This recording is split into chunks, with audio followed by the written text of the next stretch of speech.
तो मतलब extra corporeal membrane oxygenator, ये आपने बाईपास सर्जरी सुना होगा, जो हार्ट पे या लंग पे सर्जरी करते हैं तो बाईपास पे पेशेंट को डालते हैं।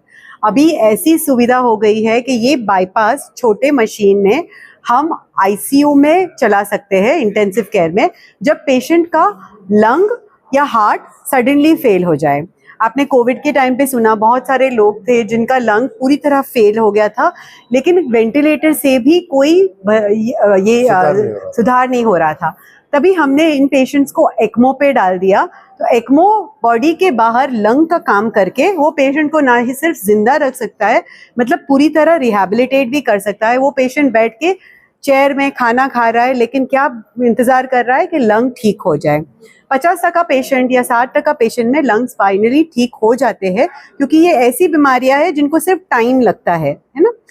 सिमिलरली आपने अभी आजकल सुना होगा कि जवान 25 साल का, 24 साल, 40-50 साल के आदमी कुछ नहीं था कल तक, और अभी एकदम हार्ट अटैक आ गया है और पेशेंट को जान चली है। लास्ट 1-2 हफ्ते में हमारे पास ऐसे कैसे पेशेंट आए हैं, एक 25 साल का लड़का, एक 40 साल के आदमी, जो बिल्कुल ही चल के आते हैं और कोलैप्स हो जाते हैं।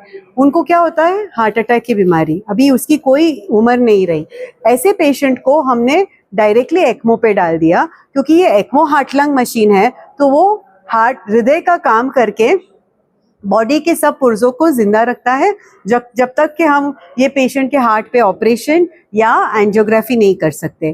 तो ये जानना लोगों के लिए बहुत ज़रूरी है कि वेंटिलेटर काम नहीं कर रहा है तो इसके आगे कुछ है, एक्मो है।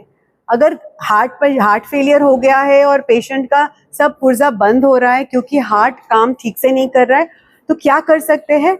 एक्मो कर सकते हैं। क्योंकि लोगों को एक्मो ये जो इलाज है इसके बारे में पता नहीं है, बहुत सारे लोग नहीं करते। एक और चीज़ हमने कोविड के टाइम पे देखी कि लोगों को पता चल गया कि हाँ एक्मो चलता है, लेकिन हमारे प्रांत में नहीं है। तो मुझे बॉम्बे में फ़ोन आता है कि मैडम हमको आके लेके जाओ, और ऐसे हमने लुधियाना से, विजयवाड़ा से, महाराष्ट्र से, गुजरात से बहुत सारे पेशेंट्स को ट्रांसपोर्ट किया। लेकिन वो कितने पेशेंट्स को, 15 पेशेंट का कॉल आएगा तो हम एक पेशेंट तक पहुंच पाए। इसलिए बहुत नेसेसरी है कि ऐसी जो टायर 2 सिटीज़ है जहाँ पे सब उपलब्धियां है, अच्छी अच्छी हॉस्पिटल्स है, वहाँ पे सो मैं जब एक्मो किसी को दे रही हूँ, वो पेशेंट ऐसी स्थिति में है कि उसका 100% या 90% मौत होना है, मतलब वो इतना डेंजर स्टेट में है। एट द लास्ट स्टेज हम देते हैं। जल्दी भी देना अच्छा है, क्योंकि इस पेशेंट को जितना जल्दी एक्मो पे डाल दिया, हम उसका सर्वाइवल बेनिफिट 50 से 60% कर सकते हैं। तो एक्मो पे डाल दिया तो 50 से 60% पेशेंट बच सकते हैं। कितनी जान बची है? तो मेरे अपने करियर में मैंने अबाउट 100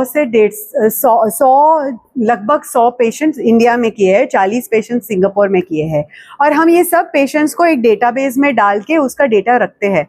तो हमारा भी सर्वाइवल रेट 50% या 60% के आसपास है, जो इंटरनेशनल स्टैंडर्ड है। इलाज महंगा है। एक्मो और डॉक्टर की क्या भूमिका रहती है? तो एक्मो में एक डॉक्टर की भूमिका ये रहती, एक्मो में क्या होता है ना कि एक मशीन रहता है और एक पेशेंट रहता है। मशीन हार्ट और लंग का काम करता है, ठीक है। बॉडी को नहीं पता, ये हम अपना काम कर रहे हैं, बॉडी को नहीं पता, तो वो इंटरेक्शन को मैनेज करना पड़ता है ना। और ये जो परफ्यूजनिस्ट होती है वो मशीन को अच्छी तरह पहचानते हैं, क्योंकि वो ऑपरेशन थिएटर में भी बाईपास में रहते हैं। तो हम एक टीम बनाते हैं, परफ्यूजन है, नर्सिंग है, इंटेंसिव केयर है, और हम सब मिल के ये पेशेंट का ख्याल रखते हैं। खर्चा एक चीज का है, वो क्या है कि जो सर्किट आता है, वो सर्किट 4 से 6 लाख के बीच का है। तो वो स्टार्टिंग कॉस्ट 4 से 6 लाख का है ही है। उसके बाद अगर वो पेशेंट स्टेबल हो गया तो पेशेंट मशीन पे जी रहा है, उसका इंटेंसिव केयर का खर्चा ज्यादा रहता है। अगर कोई भी वेंटिलेटर पेशेंट का यहाँ पे समझो 75,000 का जैसे खर्चा है, तो 25,000 उसमें ऐड हो जाएंगे। अगर किसी हॉस्पिटल में 1 लाख का खर्चा है, किसी हॉस्पिटल में, तो उसमें कुछ खर्चा ऐड हो जाता है।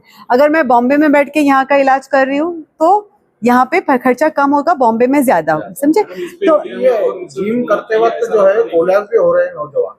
जी जिम में जी। तो उस पे क्या तो इसमें एक तो प्रिवेंटिव है, मैं बोलती हूँ कि कुछ बड़ा करने से पहले अपने हेल्थ का ख्याल रखो, तो एक regular health check madam at least करना जरूरी है। जिन्होंने ये लिया है अपना क्या बोलते हैं कोरोना के अंदर जो क्या बोलते हैं उसको अपन angiography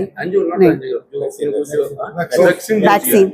mostly people were so it's very interesting, आप ये मुझे क्वेश्चन पूछ रहे हैं लेकिन अलग हो गया, बट अभी बट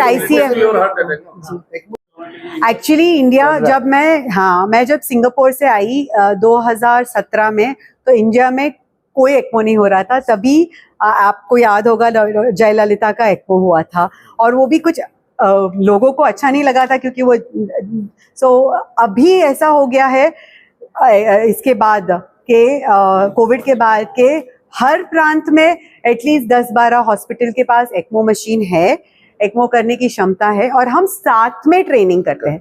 तो इसलिए हम मुंबई से आए हैं ताकि सब जगह ट्रेनिंग बेटर हो। ये इलाज जो इतना महंगा है, ये गरीबों के लिए कुछ स्कीम वगैरह में है? बऱ्याच इन्शुरन्स मध्ये कव्हर्ड आहे.